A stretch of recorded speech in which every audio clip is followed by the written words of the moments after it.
I am now going to pass it off to Martise and Karshara. Take it away. Hey, good afternoon. Good afternoon. Thank you, Allison. Uh, First, we want to thank the Alliance, for allowing us to have this platform, for keeping us relevant, and for allowing our voice to not only, come within the walls, but out there into the world. So we thank you for that. My name is Martise Odems. I'm actually a current student enrolled in Marquette's Educational Preparedness Program, and as well as Milwaukee Area Technical College's Liberal Arts degree program. Good morning. My name is Karshara Armstrong. Like my colleague here, I'm also enrolled in Marquette Educational Preparedness Program, as well as Milwaukee Area Technical College program.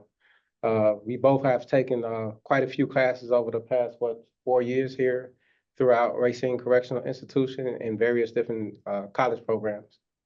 I wanted to say, unfortunately, one of the co-authors of this presentation, WB, who was a brilliant man, by the way, and is an incarcerated scholar as well, wasn't able to present today. So we did enlist the help of our colleague and another incarcerated scholar, Karshara, which he graciously accepted. As you know, we're presenting from Racine Correctional Facility, which is roughly like 25 miles south of Milwaukee's metropolitan area, which is home to Marquette University campus. And I'll talk about that a little bit more, why I gave you those geographical location. So our presentation today will be focused on the theme as education as a resistance and for the development of higher education in prison. So you want to touch on the question?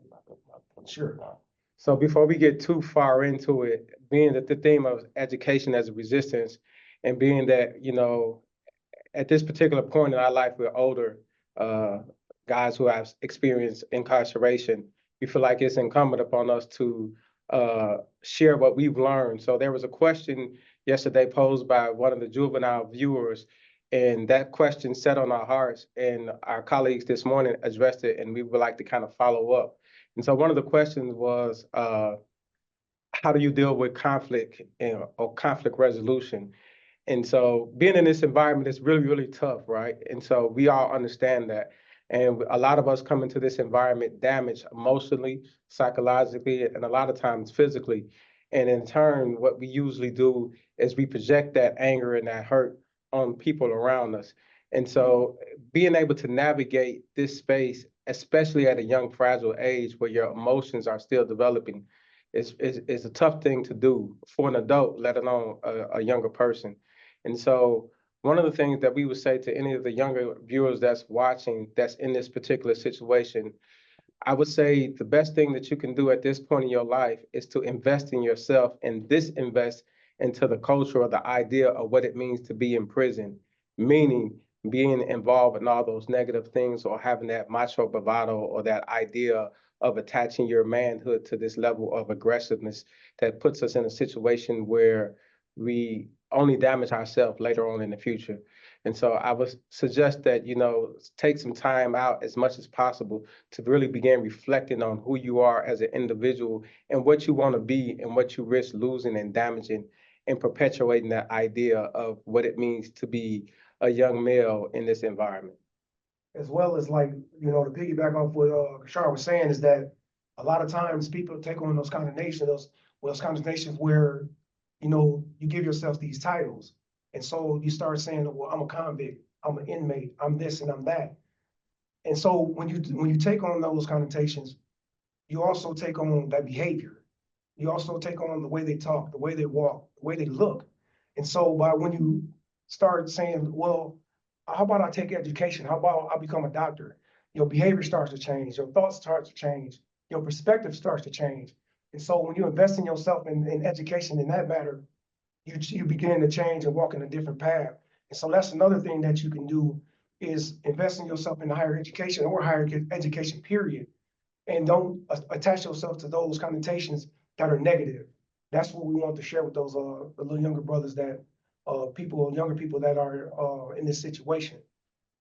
But to continue on, so I wanted to share with you about what Marquette University has been doing and what their motto has been, which is, it's actually a blended model, an inside out model, which students from campus, as well as our professor they come into the facility, and Racine, a correctional facility, and what they do is that they learn beside us. And what it's doing is that we have open-ended discussions, where with these young people, where we gain different perspectives, and it allows for us to, really engage each other. And what's unique about it is that you have a different age range, which it comes from like 18 to 60 years old. And so you coming from so many different backgrounds, demographics, and all these type of things, where people have so many different ideologies. But when you're open-minded to what's going on, and you learn that they may be actually going through the same things you may have been going through in their life, and so they may be looking to us as, incarcerated scholars to actually lead them and guide them so that they don't get caught up in those traps as well. And so what this model does is actually promoting humanization of the system impacted community, which again, we really, really love and appreciate. And it's also creating that moral solidarity. And you'll hear this a lot when you're talking about this type of blended course and class, where young people are coming into a correctional facility and sitting next to a man like myself, who has a lengthy, structure. I've been in this situation for 30 years now. And so when I share that with them, it disheartens them, because they say, wait a minute, you're not the person that, society's saying that you are. And so that right there moves a person, and it encourages you to continue on with your education. And so I really wanted to talk about what, the Education Preparedness Program is too. It's really a bridge program which allows students inside to earn up to 24 credits, which are transferable. And so even if you don't finish that course in here, you're able to go out there on the campus and finish the classes and the courses out there, and have those the opportunity to get those credits out there, which is, I think, is really, really beautiful, if you ask me. And what this program is unlike other programs where you had these barriers and restriction on higher education because of your sentence structure, because of institution adjustment, or what have you. This college program right here, it's accessible to everybody, whether you had college experience in the past, whether you never had college experience, or that you never thought college would be a possibility, like myself. Never thought it would be a possibility. And so it's a possibility for a few things. So for the viewing audience and people that's not a part of this, that's typically associated with college and higher education inside of prison. So there's a few things happening. So back in 1994, the 1994 crime bill under the president, under the Clinton administration, they essentially got rid of all the Pell Grants that funded higher education in prison. And there's a correlation, at least for me, there's a correlation there, because this is the same inflection point where we talk about the rise of mass incarceration. But so then when you come back a few years later, you'll see a resurgence beginning to happen as we begin to talk about what mass incarceration is, how these tough sentencing laws really affected and impacted communities, families, and individuals who were just impacted persons. So what you have is the 2016 Obama Second Chance Pell Grant bill. This was the first point where college was beginning to really make a headway or a dent into bringing college back into the institutions throughout the country. And so the First Step Act, the Second Chance Act, was followed by the First Step Act under now President Trump. It's hard for me to say that, but it was followed by President Trump. But one of the things that I'm really trying to focus on and highlight was the fact that there was an importance attached to this. So there was empirical proof and evidence on how valuable education has become in terms of reforming and reducing recidivism rates, a thing that we want to speak about further on into the presentation. And this is an important key to knowing that according to the Vera Institute of Justice, 33% of all incarcerated persons, or all persons incarcerated for new sentences in Milwaukee, Wisconsin, these sentences right here reflect of what's going on in our community. So when we have education as a thing to offset that, the numbers show that our incarceration drastically reduces. Yeah, and so to talk about that, like prior to that bill being enacted in 1994, you had over 800 institutions invested in higher education in prison. And so when they came up with that bill, it was reduced to less than a dozen. And so within that time, you see everything was dormant. And so within the state of Wisconsin, you see in this time, we had erected like 6 new prisons. You see what I'm saying? And so that we said that there's a correlation between education and recidivism. There's a correlation between education and incarceration. And so we started doing and trying to find some empirical evidence and some numbers, which really suggested that this had an impact.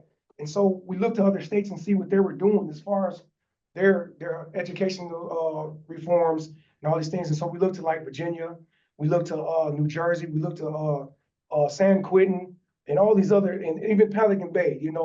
Shout out to them brothers out there. Y'all handled it well. We appreciate y'all. We definitely stand in more solidarity with you all. And when in those aggressive institutions, they're making real progress. And we saying, wait a minute, what was the correlation between recidivism? What was the correlation between incarceration? What it was is that we found out that people were being incarcerated at a higher rate who didn't have education. But those that had some education or some college or higher education through colleges, the recidivism and incarceration had dwindled. So what we found is that through a RAND study, that 13.7% of people who had, obtained an associate's degree, the recidivism was 13.7. But if you obtained a bachelor's, it was 5.6. And if you got a master's, it was even 0.01% or something like that. And so what we're trying to say is that the correlation that we found between education, higher education, and recidivism, it correlates. We found in Wisconsin that our recidivism rate within 3 years was hovering around 40%. And so we looked and we said, well, what's going on here? And so it was thanks to what was going on now that the resurgence of education really can start to offset that. And that's what we wanted to bring forth. Like, we found that a study done right here in Wisconsin from the University of Milwaukee, what they found that like in Milwaukee, like 74% people that had graduated college, had college experience, were employed at 74%. Then we did some more digging and some more research, and we found that those that dropped out of high school, didn't have any education, nor higher education, they were unemployed at 25%. So we said, wait a minute, that's not a coincidence. So that was what we were talking about, why education is really, really important. And we wanted to focus on Wisconsin because of our higher recidivism rate. And so because of all those things, there has been some amazing changes taking place here, specifically in Racine Correctional Institution, in terms of college education and college programs. So this journey began back with the 2016 Second Chance Pell Grant, first with MATC being offered an opportunity to have college inside. However, there was some barriers still existing there that prevented men like he and I and many of others from enrolling because it was restricted based on your time. So if you weren't within 5 years of your release, you weren't able or eligible for the program, which can be disheartening to men who are motivated towards changing and impacting their own lives. And so following up a few years later, after COVID, we had the first college class that come into the institution, UW Parkside, which was followed by Marquette University, which is now followed by UW-Madison, Wisconsin, and also Milwaukee School of Engineering and UW-Milwaukee, Wisconsin. These colleges have come into the institution because they have recognized and seen the value and the humanness in us, but also seeing that there is an opportunity to impact the lives of men who are desiring a higher education to provide stability and self-confidence for ourselves. It's important, and it's a thing that shouldn't be overlooked in terms of understanding the value and the humanity that we gain through education, through learning alongside one another, through learning from those who are sometimes half our age. having these dialogues and conversations. So what's happening now within the institution is through a consortium is being built out where there's a relationship between Marquette University, UW-Milwaukee, Wisconsin, and other sister universities and colleges throughout the state to provide even more uh, higher education in prison, not only here in Racine Correctional Institution, but in other institutions across the state. There's a vision here, I believe, to make this the hub of higher education throughout the state. This is the model that we want to be able to duplicate in other institutions throughout the state. And it's very important because it provides opportunities for men like us to see beyond those things, those identities that one of the brothers talked about at Pelican Bay, those identities that we are sometimes boxed into. It gives you this feeling of self-confidence and belief in yourself about what you're capable of doing. Because the truth of the matter, a lot of us have been out of school for a long time. Some of us didn't finish high school, and to sit in the college classroom and to perform at an academic level, at a high academic level, and achieve, it does a wonderful thing to your self-confidence. And so one of the things that's being built out, as I mentioned, the consortium is the McNeely consortium. That's an umbrella organization that's housing all these various different colleges that's coming into the institution. And now what you have is the beginnings of the first bachelor's degree program here at Racine Correctional Institution, slated to come up in the fall of next year, which we're all excited about. Yeah, and the piggyback off that is talking about R.L. McNeely, and he had this vision of working with system impacted people and organizations, out there in the community, wraparound services. And when they built this consortium, from the urban, it's called the Urban Center Teaching and Outreach Program of Marquette University. And so what they did is they collaborated with other alumni in Marquette University with the McNeely Center of Education.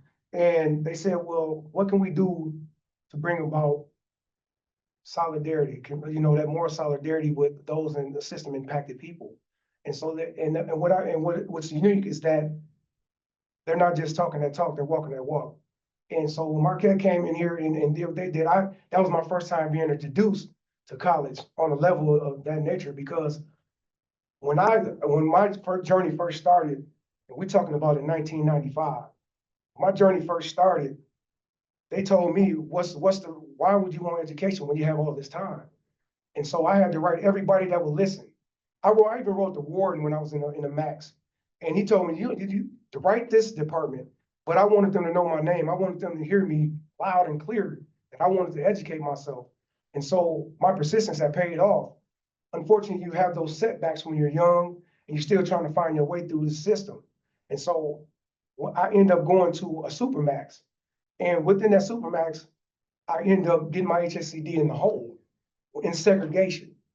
So I didn't let that stop me. And so a lot of guys, when I was in segregation and I was leaving the tier, you shackled up, you're walking, and you got these shackles, and I'm leaving every day. I'm going to take tests. I come back, I leave again, I come back. And so one day, I was actually taking my last test. So one day, a guy asked me, he was like, hey man, where you keep going now, man? You working with them people? So he asked me if I was working with them people. I was like, no, man, I'm actually trying to get my HSCD. And so later on, one of the education people came to my door, and he just said it real loud. He said, man, congratulations, man. You got your HSCD. We're going to have you in the cap and gown. We're going to take your picture. And so everybody on the tier was like, hey, man, that's what's up, man. We didn't know you was doing that. And so I was doing that for me. I was doing, and so to have that reassurance and have people that didn't even know what I was doing really cheer me on, that actually continued to motivate me even more.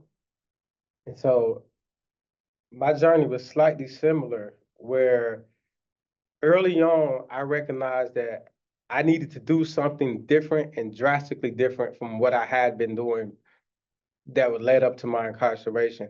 And I knew the thing for me was education.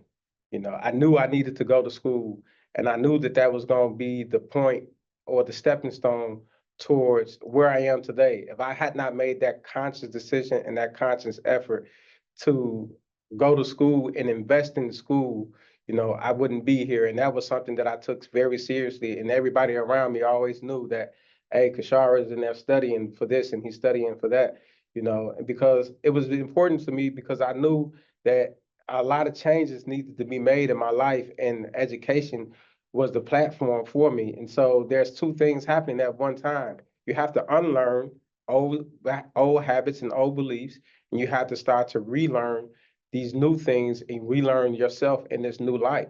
And that was very important to me in terms of understanding where I wanted to be and where I wanted to go in my life. And so one of my proudest moments in this educational journey that I've had, was when I first enrolled in my first Marquette class. I did it jokingly. I called home to my mom and I said, "Hey, I need school supplies," you know? And so like it's like here I am in my 40s and I'm calling for school supplies home, but it was just a way to continue connection with my parents and my family at home and the people that supported me, and recognizing how important education has become and is. Without Marquette, and I think Martise can probably attest to this, without Marquette, I wouldn't have the vision, the goal, or the desire to become a PhD candidate studying philosophy and African studies, right?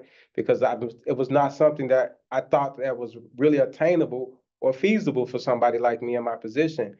But it was through the encouragement of my classmates, and it was through the encouragement of my professors saying, "Yeah, I see that in you," And so this is why we say it is so important to invest in education and in men and women, young and old, in these institutions, because these are the people that can have impacts we are the people that can have impact on the world and the society around us, and the young men here in this institution. People see us and they gravitate to us, and they become interested in what it is that we're doing, and they want to do the same thing. What do you say? I definitely would say, because I'll share another story with you that a young man came into prison. That was this when I was in the maximum facility. He had 60 years. And at this time, I was still, trying to find myself, but I was still going for education. And he was like, "Man, what you doing that for, man? We got all this time, man." I said, "Well, do you have children?" He said, "Yeah, I got 4 of them." I said, "Well, do they matter?" He said, "Yeah, they matter." I said, "If they matter, then you matter. So education matters." And so when I said that to him, he looked at me. He almost had a tear in his eye. He didn't want to show it to me, but I knew he wanted to cry on my shoulder, which I would have definitely accepted that and hugged him. But that's how important it is. If you have children, you have nieces, nephews, family members, it's important. If you have a community that you want to invest in and go back to and be productive in, it's important. That's why we want other nonprofit organizations and other colleges, universities, what have you, to come to the consortium, sit at the table, come up with ideas so that you can invest in us. And once you invest in us, you're investing in a resource. You're investing in an ally. We're investing in a liaison between us and the community, us and the guys that are going home. And so they can sit and we can actually brainstorm some things like we do in our think tanks. So I think we might be open for questions. If there's any questions that the audience members have, we're open to questions. Love that. Yes. Thank you so much for sharing your insights. And we have another presenter, so we're gonna keep that space for them to be part of the presentation towards the end. But we've got a lot of love coming in through reactions. Thank you so much for sharing your insights. I think what spoke to me was like relearning a lot, right? The more you learn, the more you know, like you have to relearn a lot of things. And I'm sure it was not easy for you guys to do it, right? And I think it applies to all of us at some point. Like we have to relearn a lot of, and some things that benefited us in the past does no longer serve for us anymore. And then I think what I'm taking away from Martise and Karshara, your presentations today, is like also like self-actualization and working on your own self and your values and what do you stand for, and how education works as a transformative power and as a Absolutely. facilitator in Absolutely. that. Absolutely. We do have questions, and as I mentioned, a lot of love that came in through reactions while you guys were speaking. There's one question about how do we stimulate movement towards creating judicial incentives for completion of degree programs? Now, this is more from a macro level side, that how do we create those things? So thank you for that question. That's an excellent question. So there's no one way, but the one thing that I think that's of value to stimulate movement towards incentivizing higher education in prison, not only here in Wisconsin, but in the other states, because it has and is being done in other states where there's incentivized for programming. One of the things is we have to start to be able to approach things in a non-traditional way. We cannot continue to follow the status quo. We cannot continue to punish our way out of situations that are affecting us socially, that promotes more harm. So one of the ways that we believe that can be done is for the legislatures and the people in our state capital, Madison, Wisconsin, to come and take a look at what's being invested in and provide that investment. If you say you want safe communities, if you say you want rehabilitation, if those are things that you are serious about, it's it's lost on me how you couldn't support an initiative of higher education, especially when there is so much empirical evidence out there that shows how impactful education is on an individual in prison and coming out of prison. Inside of prison, it it promotes a community. It promotes and reduces safety for the staff, because you have men whose mindset have shifted to something more constructive and more positive. And so when you provide instruments or tools for individuals to stimulate their mind, everything else follows. It's a ripple effect situation.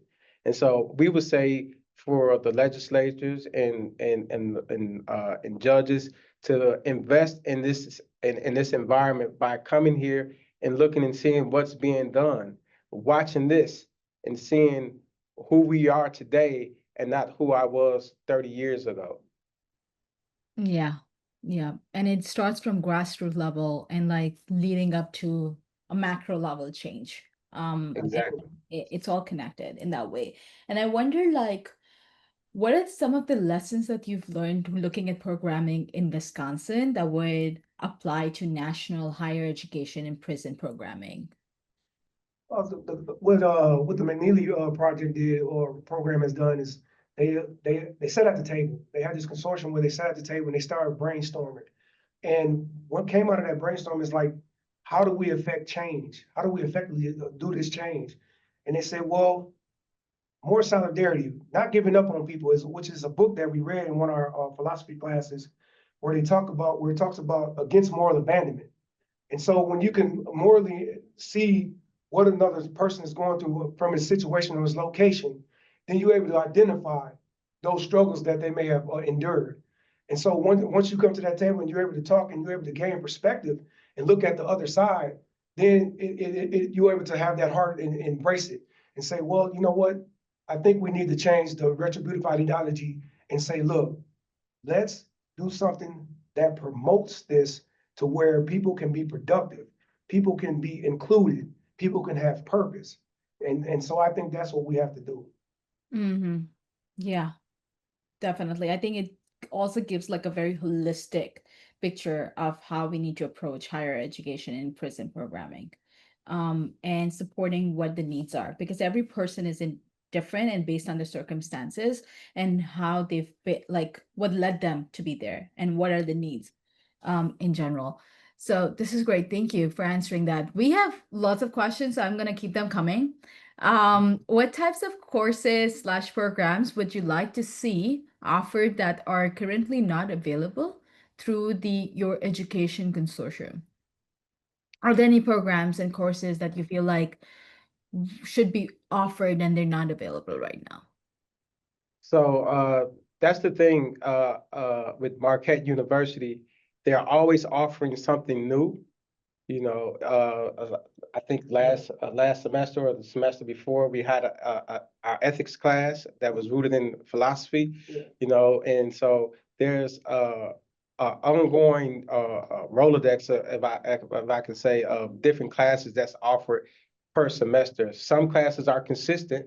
Like one of the classes that's really popular is children of Incarcerated parents, yes. children of incarcerated parents, which it focuses on the effects of incarceration that it has from the child's perspectives and how it can lead to more adverse circumstances dealing with children when they have a parent or has had a parent spend some time, especially a significant amount of time in prison.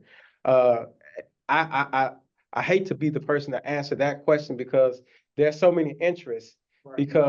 but that's a beautiful thing because that goes to show how invested we have become in our own education. And so a lot of guys like business related classes.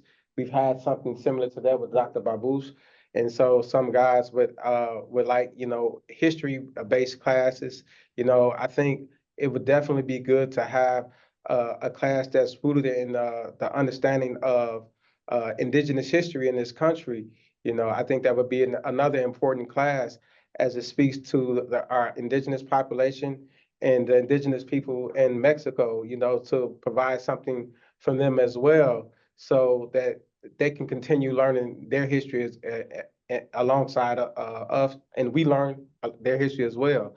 So I can say I can't pinpoint one particular class, but I would say Right. if there's a class, people are pretty much interested in it. We've had Shakespeare here that I participated in for about 3, 4 years. Right. Was it about 3 years? Yes. Yeah. So if there's a class here, there's a group of people here that's willing to learn.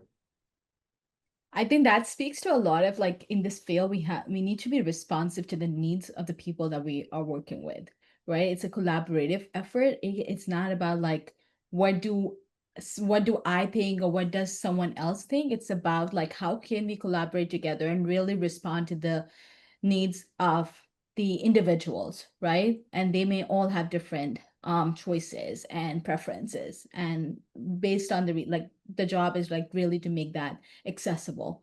I love that how you spoke to that part. Another question, which has been one of the first ones that came in, was like, are you seeing, and it's by Ashley, are you seeing changes as far as the dynamic language or behaviors in those that are able to enroll in these programs versus the ones who choose not to enroll? Absolutely, absolutely. Especially some of the younger guys because like they know that they're working towards something. They're working towards a purpose. They're working towards a goal. And so you have guys that have been repeating, coming to courses, repeating and signing up and filling out applications. And these are some of the same people, even the younger people. So we're very proud of, you know, when you see them like, man, did they put up the application yet? Did they put up the sign up yet? And so you do see the change. And that's what the benefits of having a higher education in prison. When this first started, the education program first started, we had maybe 30 to 40 applicants. Now we got well over 200 to 300. You know what I'm saying? And if I embellish a little bit, I apologize, but it is well over 200. And so we know that there's a lot of interest going on within this community, and it does change the mental and the attitude. Like I was sharing earlier, I do a personal story all the time that we had a room search the other day, and so we had our laptops open because we're studying math or we're doing math, and we had all these different things on there. So when the officer came in and looked at it, he asked us if we was learning Chinese or something like that. But what it did is that it changes that dynamic to now they saying, well, this guy's doing something productive. And if others see something you're doing something productive, they want to get involved as well. And so it does have the language does change, the behavior does change, and that's the effect that education can have on a person. And if I can add to that, one of the things that we've seen externally is so he and I, we are in the same unit, and so we'll sit down out in the day room and we study together and have study sessions. And what that does is it provokes curiosity from the other guys around us, and they're curious about what it is that we're doing, especially when they see it done consistently. And so that leads them to asking questions. And we know we've been around for a while, so we know when the person's body language is asking a question before it comes out of their mouth. And so sometimes we invite, as long as they're not being intrusive or disrespectful, here, come on, this is what we're doing, and this is what we're talking about. Be a part of the conversation, and those are some of the ways where their interest becomes piqued. Those are some of the ways that their behaviors begin to change, because now they're thinking about, I would like to do that, even if they don't know how to do it. They're thinking about, ooh, I would like to do what they're doing. And that's what we want to do. Yes, I think that speaks volume, as for sure. Thank you for sharing, both of you, on that part. I think at some point it also becomes a ripple effect. Mhm. Yes. Where people are together and then the curiosity sparks. I think so. One of your cousins, Zian has joined, and he has asked a question. Can you talk about the old habits and new habits that you had to get rid of and cultivate in order to succeed inside of your current environment? So that's a good question, and I think and I think any one of us is capable of answering that question. One of the things I had to get rid of was the way I saw myself, because we established an identity based on a false narrative of what society says you should be or who you are because of the environment that you come from. And so I had to get rid of that first. And that's not an overnight thing. That comes in stages as you continue to mature. And so once I was able to get rid of that, then I was able to replace that with all those things that I really, really wanted for myself. And that really started with me coming into my own self, being the man that I wanted to be, envisioning the man that I wanted to be, and start to actualize that through my own action. I wasn't worried about losing friends. I wasn't worried about how I was perceived. I gladly announce and call myself a nerd all the time. I love it, and so once you're able to step into your own, you become the person that you always were. But we often wear masks, whether you are in prison or there in the community, we wear masks. And it took for me to remove that mask so I can see myself, And once I was able to see myself and love me and appreciate me and be the person that I can envision myself being, then everything else was a natural progression. I mean, and it sounds strange, even me saying it out loud. I don't feel like I had to work too hard for it. Once I was able to say, hey, that's who you really are. And it's about time you caught up. Yeah. Yeah. Yeah, I echo that. I echo that, and for me, my journey was, not just for me, but it was for my children. My daughter and my son, it was for them. And I had to not only look at myself, but I wanted to say, well, how will they view me? What will they be proud to call me their father? You know what I mean? And so I had to educate myself on how to become a father at a young age. I had my first child at 15. And so I didn't know how to be a father because I didn't have a father. I had to learn how to be a father from prison. And my daughter, they often tell me like, hey, you did an exceptional job, like being a father from prison. And so once you had to knew you had to change because you had a purpose, you had, your children looking to you for answers and a little guidance, and you didn't want them to get that guidance from out there. You want them to get the guidance from you. You had to find your true self. And you have to tell people who you are, not who they think you are saying who you are, because like, one of our colleagues spoke about the reclassification system that we have here in Wisconsin. And they still say, they think and say, I'm who I am in 1995. Well, let me tell you who I am. I'm a father of two loving children. I'm a person with dreams. I cried when my mother passed away. I have admirations. I have good friends. I have best friends. I have people who love me and I love them dearly. I have created a community here. So, hey, hello. It's nice of you to finally meet me. Mhm.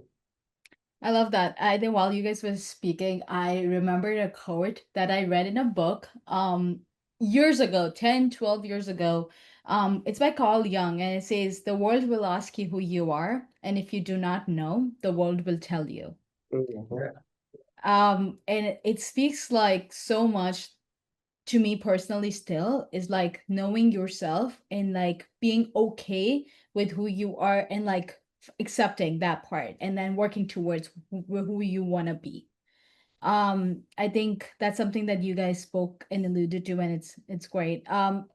We have last set of questions. There's a lot of love that people are saying, like, so much proud, so proud of you. A lot of reactions are going up the screen. So that the love is off the charts. So we also got one question around um sorry, I'm trying to like see. Yes, okay. I know you guys have alluded to this already, but if you can speak a bit about like how has your time in prison allowed you to view how important your education is? You want to go first? Important as education to me is very important, because what we say that what education does, it opens the doors for new opportunities. It opens your mind up to new possibilities. And the thing about education is that it's something that you earn. It's something that no one can take from you, and like he and I are both like, we're actually tutors in college classes right now.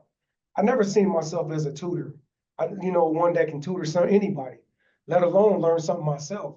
But at a college level, so education is so important to me that that I can't see myself doing anything else but educating myself, and trying to educate those around me, or help educating those around me. So it's important because, like I said, it opens those doors, those possibilities. So once I leave here, I don't believe this is my fate. You know what I mean? I have to be prepared for once I'm released, that I got my mental state and my mental capacity on tight. And that comes through education. Yeah. And so I like to add to that, as I said earlier, like day one, I knew that education and me learning was going to do something better for me as opposed to what my current state was at the time. I would be lying if I said I knew what that something was going to be, but I knew that it couldn't be a negative thing. It's not possible for it to be a negative thing.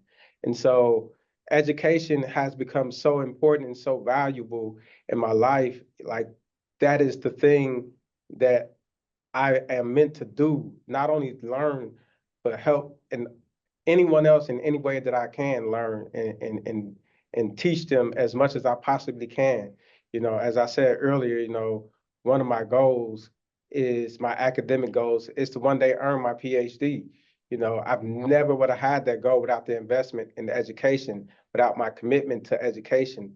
I've never would have had that drive or that hunger without the people of Marquette and the people in this institution, the program, the educational director, the program director, the college coordinators. I've never would have been able to do that without their guidance and support, which they have shown me. The teachers as well, the community here as well. For me, it's not an adversarial relationship. It's a partnership where it's filled with encouragement. I had a teacher stop me yesterday and she said, "Hey, Mr. Armstrong, congratulations."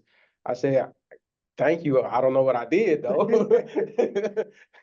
But she was talking about this, right? And so like I wouldn't be sitting here in front of you now if I didn't value my education and if I wasn't committed to education the way that I am.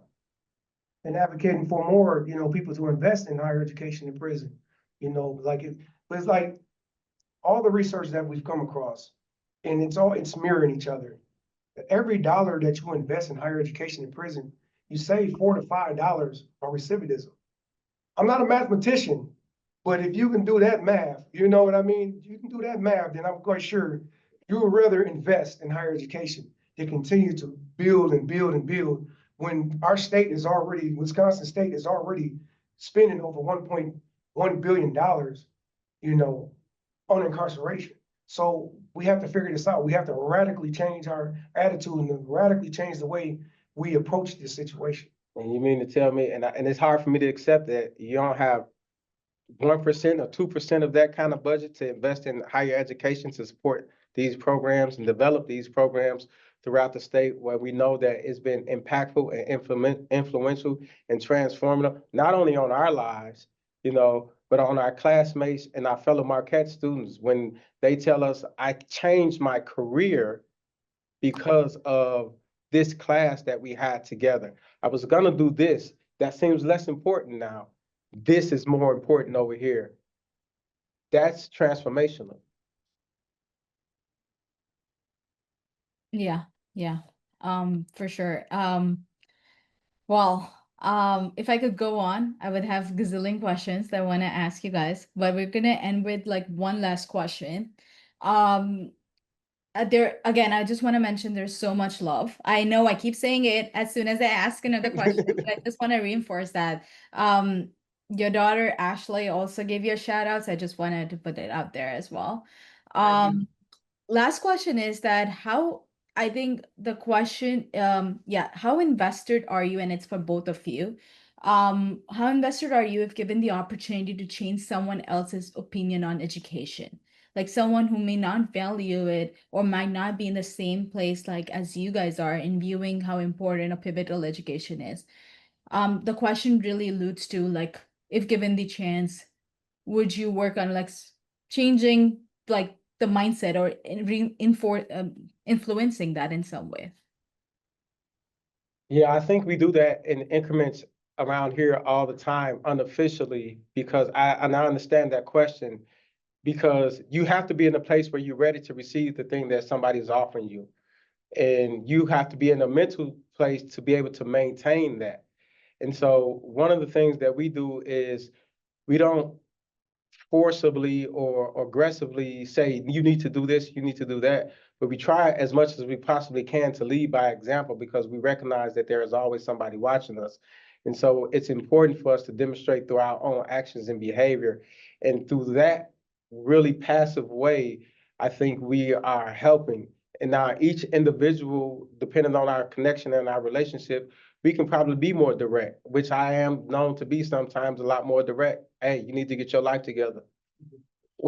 You know, what you gonna do? Give me a plan. You know, don't tell me what you getting ready to do, what you gonna do tomorrow, right? Those are things that I need to know. And we come up with a tangible action plan, you know. And so there's different ways that we kind of mitigate those things between each other. Yeah. And sometimes, when people are in a stage where they're in that transitional stage, they may not know how to act you. So you may have to pull them to the side, away from the crowd. And so you can give them and not the facade. And that's important because a lot of young people, they want guidance. Sometimes they just don't know how to ask for it. Mhm. And so us being around and being in this environment, you recognize and realize situations. You can read people and judge people pretty well. And so when you see that, it's like, I'm gonna talk to him a little later because I think it's something in him that I see that older generation seen in me Mhm. and invested their time in me. So I'm gonna invest my time in him or, her, whoever it may be. And so I think that's it's just recognizing, the person or the individual that wants to receive that, but don't know how to receive it. Yeah, that sounds, I think I love quotes. So I'm going to end this with a quote before I hand it over to you guys. Like, be the person that you needed that when you were younger. And I think I think about that every time and try to strive on that path. And I think what you guys just said, Karshara, Martise, like that just like reminded me so much of that. Thank you so much for your time. I'm gonna hand it back to you guys before we invite Allison to close out the session. All right, thank you. So what we were talking about earlier is like one of our presenters, our co-presenters, which is a brilliant man, and we get a chance to be with him in class every single day and just be able to brush shoulders with him. So we want to leave you a piece with him, and this is what he wrote. College matters to me as a man serving a long prison sentence because education provides a purpose for me. Knowledge is liberating, and it is something that can't be taken away from you. I believe that the pursuit of knowledge is essential to the achievement of a personal growth throughout our journey in life. Without continued progress, it is easy to find that we are void of a purpose in life, which seems like a precarious road to navigate. Purpose provides motivation to keep moving forward towards becoming the best version of one's authentic self. How others view me is important, but even more vital is how I view myself. I recall the hopelessness of the past that contribute to causing harm to others. Perhaps my perpetuation of harm was stimulated by the duality of not seeing the humanity in others or feelings of my own diminished humanity. A liberal education offers the opportunity to explore one's ontological journey, helps to reset the moral compass that perpetually guides human agency.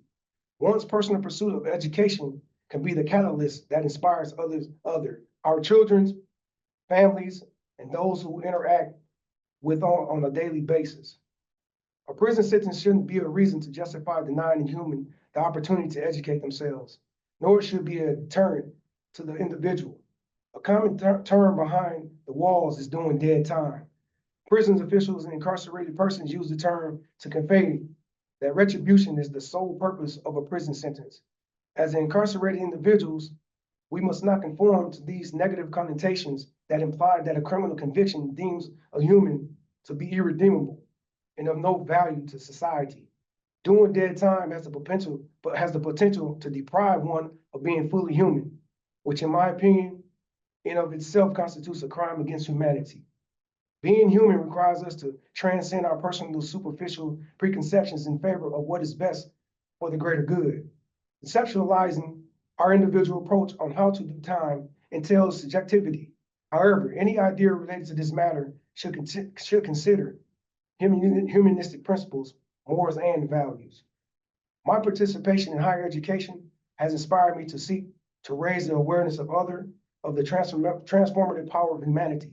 Specifically, the blended model of inside and outside class participants has enabled to me to view life through multiple lenses. Learning within a diversified community of humans has given me a broader perspective of society that cultivates love, self-awareness, compassion, empathy, and moves me to be an agent of change by stimulating minds and appealing to the human spirit. During the past 4 years, I have had the pleasure of meeting wonderful young minds who represent the future of our society.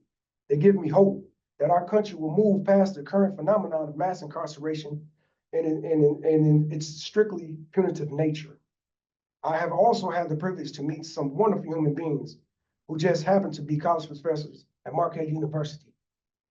We wanted to leave y'all with that because, this is a brilliant, brilliant man and a great, great, great educator, a great, incarcerated scholar.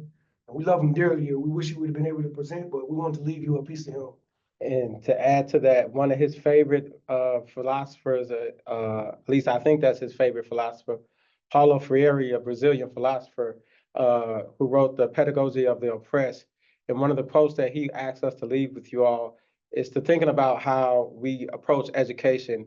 And I quote from Freire, he supported a very specific form of education that emphasized mutual communication between students and teachers, a style that encourages critical analysis of the world and our place in the world.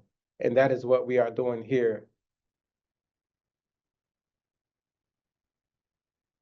Thank you.